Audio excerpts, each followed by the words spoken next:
Eba, bem-vindos ao Assim Fica Fácil. Feliz Dia das Crianças para quem está em casa. Tá de feriado, tá aí tranquilinho em casa, descansando? Pois agora a gente vai dar uma série de ideias para você de reciclagem, de reaproveitamento, como pegar coisas que estão no meio da rua que alguém jogou no lixo.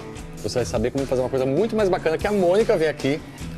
Bem-vinda. Obrigada. Ela dá uma série de dicas.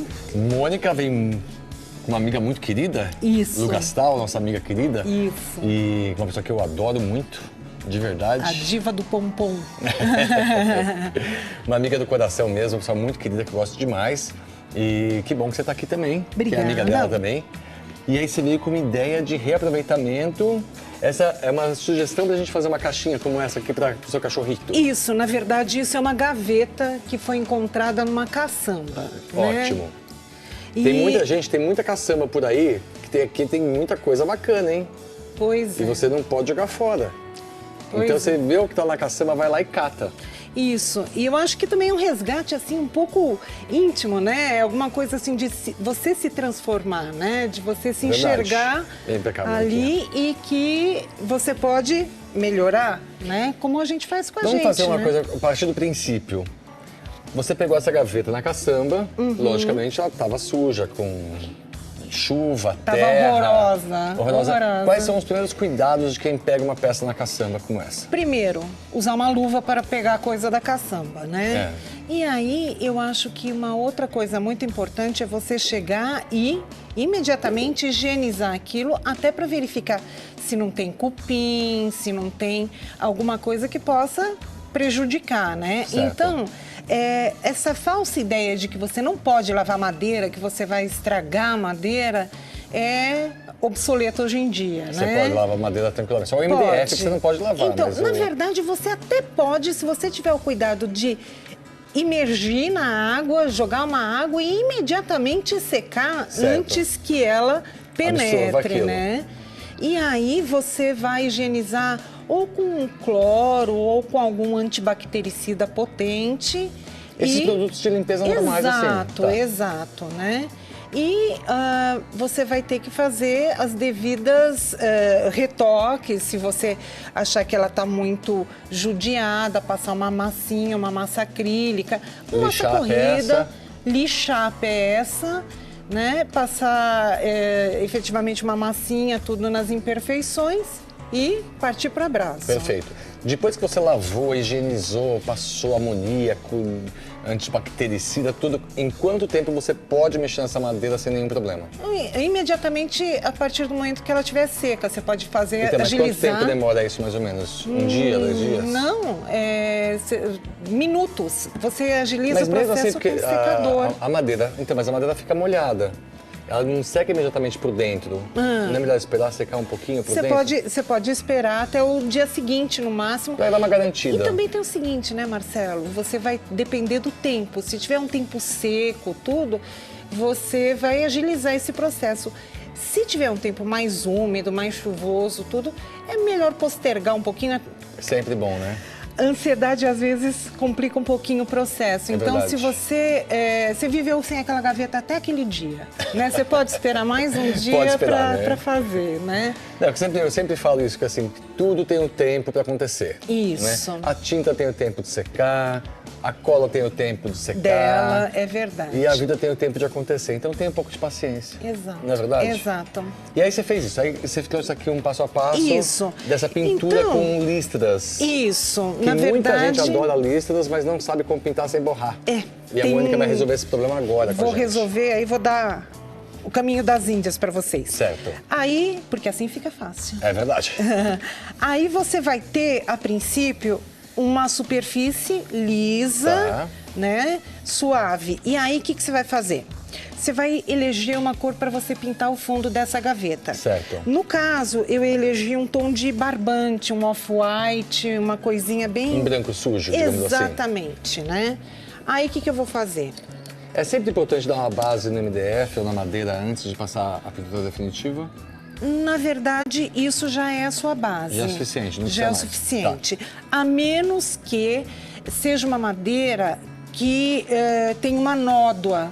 Então, às vezes as madeiras, se não for o MDF, elas soltam uma nódoa. E essa nódoa da madeira costuma amarelar. Momento dicionário. O que é uma nódoa? Para quem está em casa e não sabe o que é uma nódoa. Uma mancha, né? Então ela vai formar aquela mancha amarelada que ela vai soltar o pigmento dela. Da própria madeira, certo. né? E aí você pode passar um selante. Tá. Um selante. Que tipo de selante pode passar? Uma goma laca. Existe um produto chamado selante. A indiana pode passar? Pode passar. Tá. Pode passar a indiana. Aí, a critério do freguês. Existe hoje em dia até uma base de água, que também é bem bacana. Para você poder... selar e fazer a pintura mais legal. Exatamente, Perfeito. Sem comprometer o teu trabalho. Aí eu vou umedecer o rolinho. Hoje em dia, eu uso tinta látex PVA. Perfeito. Tá? Dessas que se encontra em casa de tintas. E aí... essas de latinha assim exatamente, mesmo, né? isso. Tá. E aí, o que acontece? Ela vem concentrada para render mais nas pinturas de parede e tudo. Então, você dissolve a sua tinta com um pouquinho de água para ela ficar numa consistência... Olha, vai depender da quantidade de tinta que você usar. Se eu pegar um pouquinho de tinta assim, eu dou uma borrifada com um borrifador de água e misturo até chegar numa consistência de creme de leite, vamos dizer assim, tá?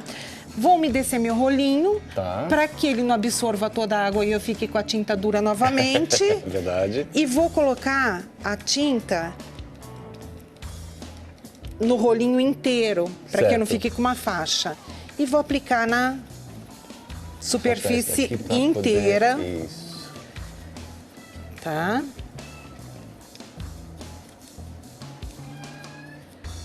Muita gente quer saber uma coisa importante assim. Você passa o rolinho num sentido só ou você vai passar... Não, em vários sentidos. Sem problema nenhum, né? O rolinho... sem problema nenhum. vai ficar doidinho e tá tudo certo. Mas a gente não, porque a tinta vai espalhar bem melhor, tá? Tá. Bom, aí o que nós vamos fazer? Nós vamos aguardar a secagem ou acelerar o processo usando secador de cabelo, tá? Perfeito. Aí o que vai acontecer? Todas essas cutículas da madeira vão ficar todas arrepiadinhas, tá? Tá. E aí isso vai facilitar pra gente lixar essa superfície. Certo. Eu vou usar uma lixa 220. Tá. Essa lixa branca eu acho legal porque ela evita sujar a superfície clara. Perfeito. Tá? Aí Deixa eu só mostrar a latinha aqui, que eu falei da latinha, gente, mas eu mostrei tão rápido que ninguém pegou a latinha da tinta que você falou da PVA. Isso. Eu só falei, peguei lá, é aquela latinha normal, tá? Latinha de 1/4 de... Isso aqui rende pra caramba. Nossa, dura bastante. E aí eu vou lixar toda a minha superfície, tirar o pó com um paninho. Tá. Pano úmido ou pano seco? Pano úmido. Tá. Por quê? Porque vai evitar que o teu pó todo se espalhe, tá? Perfeito. E aí eu vou ficar com uma superfície assim, lisinha, bonitinha. Ó, você consegue perceber aqui, ó. Aqui tá uma olhadinha que ela passou agora. Mas ó, aqui, ó, como ela tá. Você percebe aí que ela fica acetinada, ó. Porcelânica. Porcelânica. Chique, né, gente? Chique. Pode deixar aqui assim, não vou trocar o contrário, né? Pode. Porque a pessoa já sujou o dedo. Não. Eu consigo sujar o dedo só de olhar pra folha e já me suja. Bom, aí eu vou fazer o seguinte. Eu vou usar isso daqui para começar o nosso processo, tá? Certo. O que eu vou fazer? Vocês repararam que na borda tem uma superfície branquinha. Sim, tem uma e eu moldura. quero manter essa moldura desse jeito, Perfeito. Marcelo. Aí o que eu vou fazer? Eu vou usar fita crepe. Tá bom. Em loja de tinta, no mesmo lugar onde você comprou a latinha de tinta, você vai achar fitas crepes de várias espessuras, tá? E aí eu vou fazer a moldura, Tá. usando a fita crepe, em toda a volta da minha gaveta. Certo. Não vamos esquecer que a gente está falando da gaveta, tá? Certo. Isso aqui é só um passo a passo, essa base aqui, tá? Isso. Tá? Essa plaquinha é só pra gente poder fazer o passo a passo. Aí, eu fazendo isso, eu vou chegar nesse resultado, Tá. tá? Que é a minha plaquinha Toda emoldurada. toda emoldurada. Dá pra ver aqui que eu ia? Ali, ó. Tá? Cuidado só pra não entortar a fita crepe na hora de colar.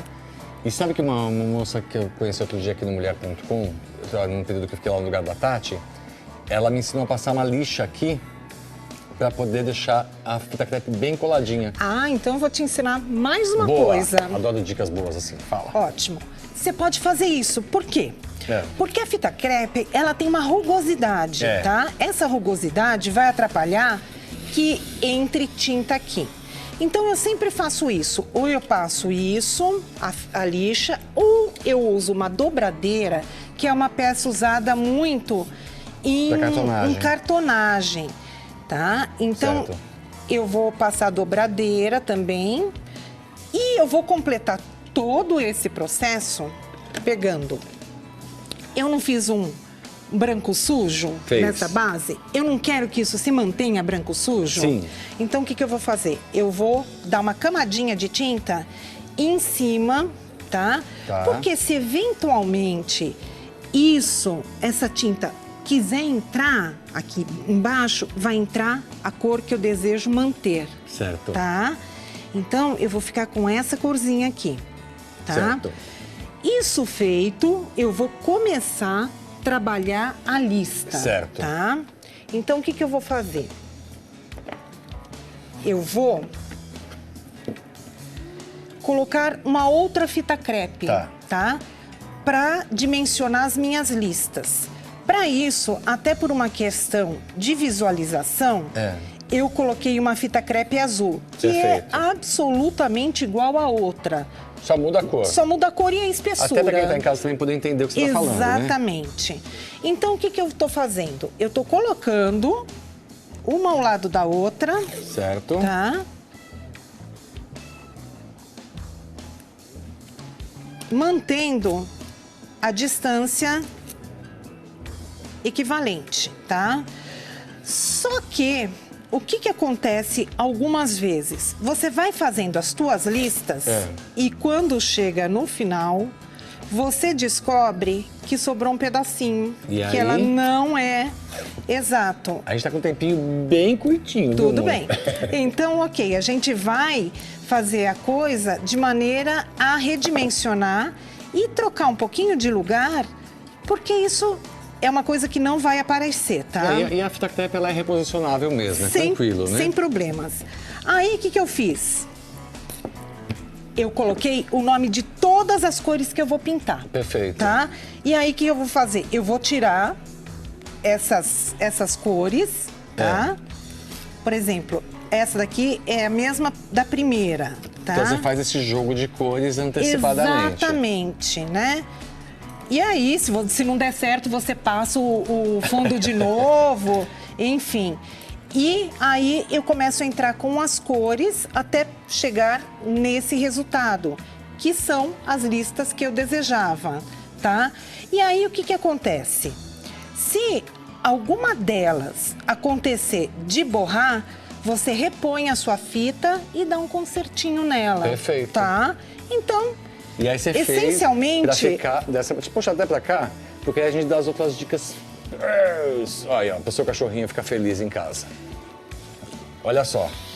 Aí você fez esse aqui, jogo de listas. Esse jogo. E aí esse trabalho aqui a mais, que você fez esse volume aqui, você fez como? Eu fiz uma plaquinha como essa. Com né? MDF também? Com essa, como MDF, só que numa proporção diferente. Tá. E aí eu apliquei papel de scrap. Ó. Papel de scrap. Papel de scrap. Papel que já era com esse desenho. Exatamente. Que ornou muito bem com as letras. Exatamente. E aí, o que eu fiz? Na lateral, eu bati um stencil. Perfeito. Tá? Olha lá, gente. Dá pra ver aqui? Eu virei pro lado... Aqui, ó. O stencil de ossinho de cachorro. E cada coisa linda que a Mônica faz, vocês viram no cenário, gente? Ó, esse aqui também que é uma peça de reaproveitamento, misturando com os pompons também aqui, ó. Ah, pompom do Gastão, não podia faltar. Olha que legal, gente. Eu viro para um lado, aparece para o outro, olha lá. Tá vendo? São todas as coisas de reaproveitamento que a Mônica faz e que você pode acompanhar também o trabalho dela. E olha que legal, a abajur combinou com as listas que você fez. Um Love Dog. I Love Dog. Tem um monte de coisa bacana, gente. Eu usei pincéis velhos. Olha, esse com a moldura aqui, ó, que bacana, com os pincéis velhos. Então, essa moldura também é de caçamba. Olha que bacana, não é? Não? Olha que lindo. Uma ideia super bacana, você tem um pincel que você adora. Contatos da Mônica, por favor, pra gente poder entrar em contato com ela e fazer aulas, fazer encomendas, né? Aprender um monte de coisas. Então, eu estou em São Paulo. O meu e-mail é atelier, com R no final, Mônica Dantas. Atelier Mônica Dantas, sem ponto, sem nada, tudo junto. Isso, @gmail. @gmail.com. Não tem BR, só .com. Telefone de contato que dá algum? Facebook? 9 9. 8369-4378. Repetindo. 9 8369-4378. Código de São Paulo, né? São Paulo. Então, Isso. Perfeito. Então, quer entrar em contato, já tem os contatos de Mônica. E aí você pode fazer uma série de coisas com ela, conversar, bater papo, pegar dicas, encomendas e assim por diante. Exatamente. A gente vai pro comercial rapidinho, mas volta já já com mais ideias, mais coisas legais pra você, tá bom? Não sai daí. Obrigado, viu? Obrigada. Falou.